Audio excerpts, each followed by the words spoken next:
What's going on, everybody? This is Mattdoesfitness, and you know what makes me smile?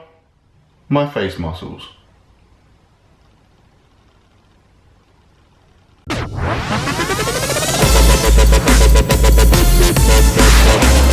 Hello and welcome to another bulking and bodybuilding, and it's been a good week. Like training wise, if you watch my road to the British Champs, I was lifting PRs all over the place in terms of sets and reps. Food wise, I feel like I've eaten a lot of food. I've started putting olive oil in my protein shakes before bed, which which sounds disgusting, but you don't even notice it, and it's easy calories. Yeah, I mean, the bodybuilding stuff's been good, so I feel like it's been good, but as they say, the proof is in the pudding, and I've eaten a lot of pudding this week, so fingers crossed. Let's have a look. Right, so here are the scales. Again, I hope you appreciate my dexterity, because I'm doing this with my feet, or foot, however you like to phrase it. Here we go. So, come on, man. Son of a bitch. Okay, so 99 kilograms. Now, that's good. I mean, that is, I'll tell you what it is actually. I'll work out on my trusty mobile telecommunications device. That is 218 pounds. So again, that's like 0.1 of a kilogram up from last week. So that's hardly groundbreaking.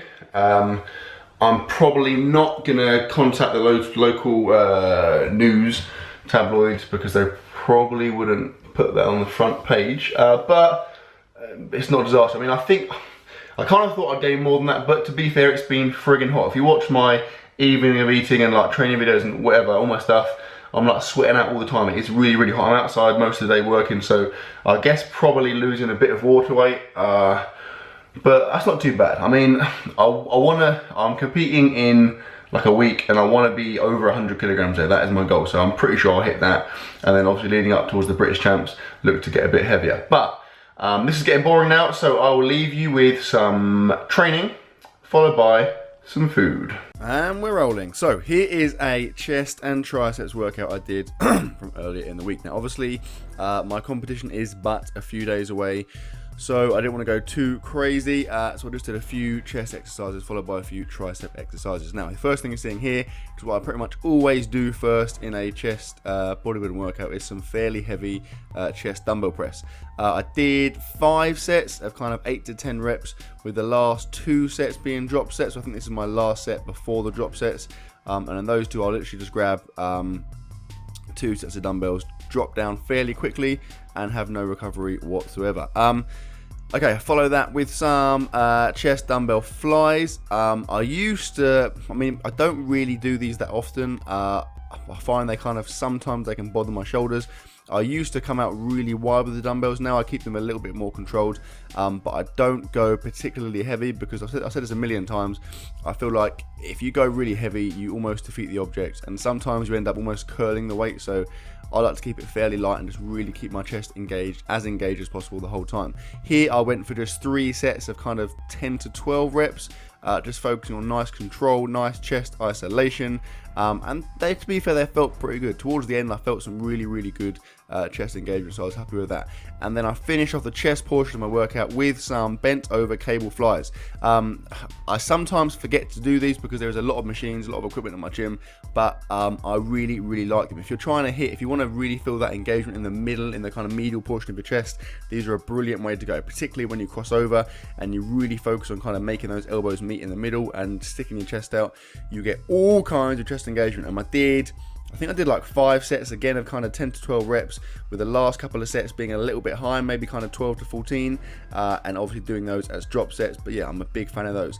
Then on to the tricep portion. So here I am doing some over the head tricep extensions using one singular dumbbell. I like doing that because obviously you can bring your hands together, and for me personally, it's just a different way to hit the 3 heads of your triceps as opposed to just doing a kind of regular, standard grip. It can be hard, particularly with these big kind of metal dumbbells, because the weight is kind of sliding around in your hands where your hands are sweaty. But I do like doing these, and what I'll do is I'll do it as a little kind of superset. So this exercise you're watching here, the kind of overhead ones with a big stretch, I'll do those, and then in between those I'll intersperse it with some kind of almost like a close grip bench almost. So it's kind of like a cross between a skull, mix between a skull crusher and a close grip bench. Just come down as you see here. I'll do these like immediately after, because obviously they're a lot easier. So do them when you're slightly fatigued. And again, you will absolutely hammer your triceps. I definitely like those. And because of the overhead portion where you're putting a big stretch on your triceps, you get nice and sore for the next couple of days as well. Yeah, I did 6 sets of those. So 6 of each. So I went overhead and then the kind of the close grip bench type ones, and just alternated like that.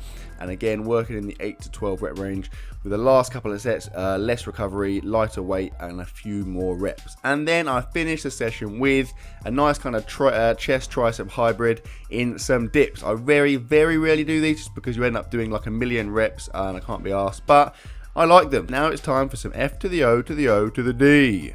Just got back from training and it's dinner time, baby. Right, food wise, I'm going in initially with some flours.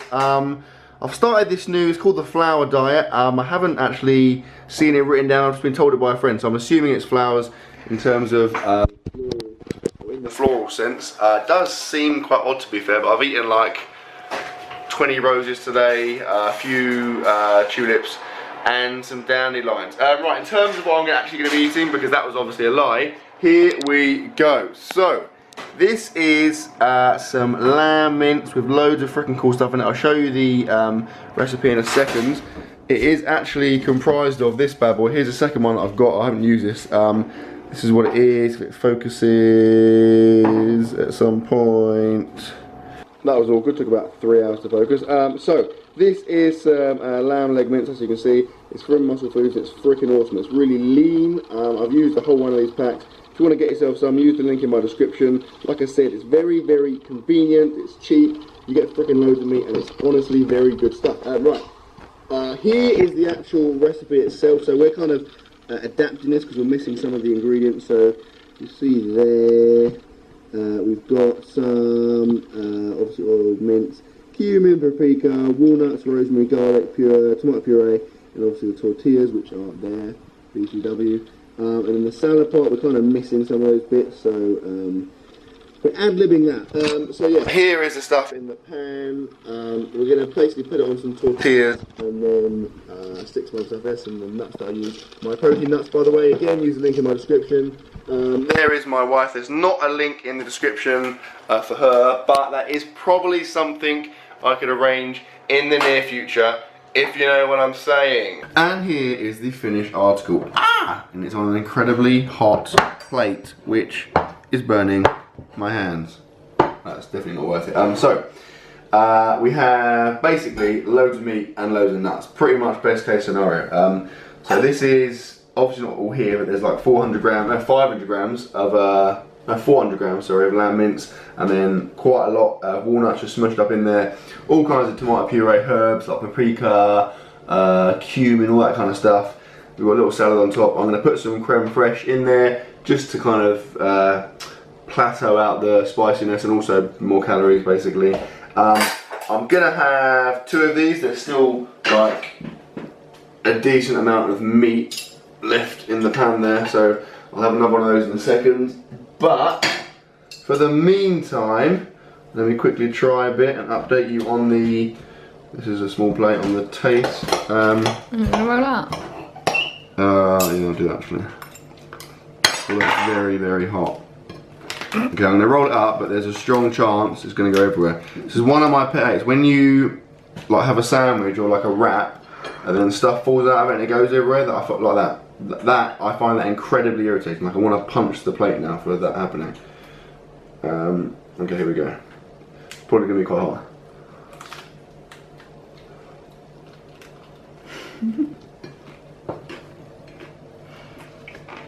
Right, and good.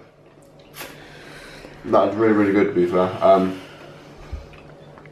It's one of Jamie's recipes, like, you know, like the Jamie Oliver 15-minute meals. They're really, really good. They're like obviously quick, like 15 minutes. They're easy to make and they're always awesome.